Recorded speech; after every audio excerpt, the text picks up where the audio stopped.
शुरू अल्लाह का नाम लेकर जो बड़ा मेहरबान निहायत रहम वाला है।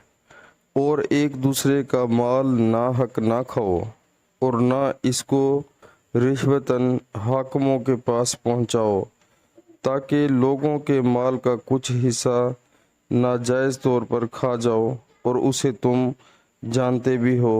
सुबहान अल्लाह। प्यारे मुसलमानों, कुरान पाक की इस आयत में अल्लाह ताला हमें बता रहे हैं कि एक दूसरे का माल जो है वो ना हक ना खाओ। लेकिन अफसोस से कहना पड़ता है कि आजकल के जो हमारे हालात हैं मुसलमानों के, हम समझते हैं कि इसमें कोई बुराई नहीं और ये समझते हैं कि ये कोई इतनी बड़ी बात नहीं है। लेकिन अगर हम किसी के हक पर डाका डालेंगे तो रोज़े क़यामत वाले दिन हम जो है उससे उसका 1 रुपया भी उसको वापस नहीं कर सकेंगे।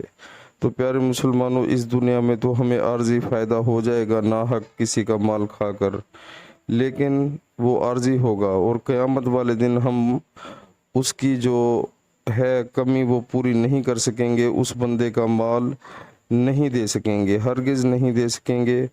तो लिहाजा ख्याल करें, अपने जो अमाल हैं उनको दुरुस्त करें और अपनी नीयत साफ़ करें। इंशाअल्लाह बहुत फ़ायदा होगा। अस्सलामु अलैकुम वरहमतुल्लाहि वबरकातुहू।